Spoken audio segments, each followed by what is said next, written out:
शहराची खबरबात या बातमीपत्राचे प्रायोजक आहेत Mac care super speciality hospital Ahmednagar.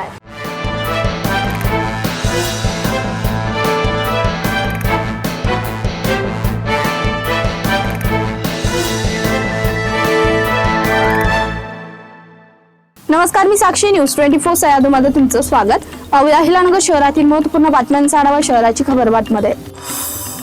Police दलात उल्लेखनीय कामगिरी करणाऱ्या राज्यातील 800 पोलीस अधिकारी व अंमलदारांना पोलीस महासंचालनाने सन्मान चिन्ह व प्रशस्तीपत्र देऊन महाराष्ट्र दिनी गौरवण्यात आलं। यात अहिल्यानगर जिल्ह्यातील पोलीस दलात कार्यरत असणारे अप्पर पोलीस अधीक्षक वैभव कलबुर्मे यांच्यासह 4 अधिकारी आणि 6 अंमलदारांचा समावेश आहे। राज्याचे पोलीस महासंचालक सदानंद दाते यांनी ही यादी जाहीर करून सर्वांचं अभिनंदन केलं।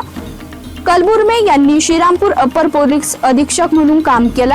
त्यांच्याकडे अहिल्यानगर अप्पर पोलीस अधीक्षक पदाचा कार्यभार आहे। 15 वर्षाच्या सेवेचा अभिलेख उत्तम राखल्याबाबत त्यांचा गौरव करण्यात आला। चास व परिसरासह जिल्ह्यातील विविध ठिकाणी कार्यरत असलेल्या लक्षवेधी multi-state cooperative credit society limited या पतसंस्थेमार्फत मोठा आर्थिक घोटाळा उघडकीस आला असून सुमारे 2,98,56,638 रुपयांची फसवणूक झाल्याची धक्कादायक बाब समोर आली आहे। या प्रकरणी अहिल्यानगर तालुका पोलीस ठाण्यात बुधवारी रात्री उशिरा गुन्हा दाखल झाला। चास येथील शेतकरी गोरख गीताराम काळे यांनी फिर्याद दिली आहे। त्यानुसार चेअरमन निलेश शिवाजी खुंदे यांच्यासह भास्कर बोर, आकाश दत्तात्रय ढगे, प्रदीप चंद्रकांत जगताप, पूनम किशोरलाल मुथा, सुभाष तुकाराम आरडे व विद्या वैजनाथ ढाकणे यांच्याविरुद्ध गुन्हा दाखल झाला। अहिल्यानगर शहरातील कोटला परिसरात सलग दुसऱ्या दिवशी अपघात झाला। सायंकाळी 7 वाजेच्या सुमारास एका छोट्या टेम्पोने कारला धडक दिली। या अपघातात दोन्ही वाहनांचं नुकसान झालं असून सुदैवाने कोणतीही जीवितहानी झाली नाही। मात्र या घटनेमुळे काही काळ वाहतूक कोंडी झाली होती। अहिल्यानगर मनमाड रस्त्यावरील देहरे टोलनाका परिसरात एका 27 वर्षीय तरुणाचा भीषण अपघातात मृत्यू झाला। गौरव प्रभाकर शेंडगे असे मयत तरुणाचे नाव आहे। अज्ञात वाहनाने त्याच्या दुचाकीला धडक दिल्याने हा अपघात झाला। या प्रकरणी MIDC पोलीस ठाण्यात अज्ञात वाहन चालकाविरुद्ध गुन्हा दाखल करण्यात आलाय।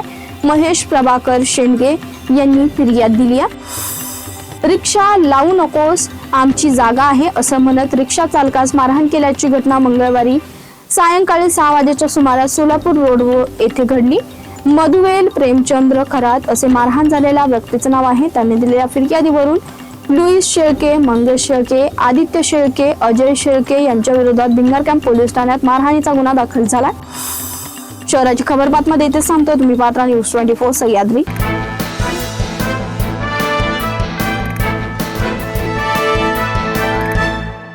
शहराची खबरबात या बातमीपत्राचे प्रायोजक होते Mac care super speciality hospital Ahmednagar.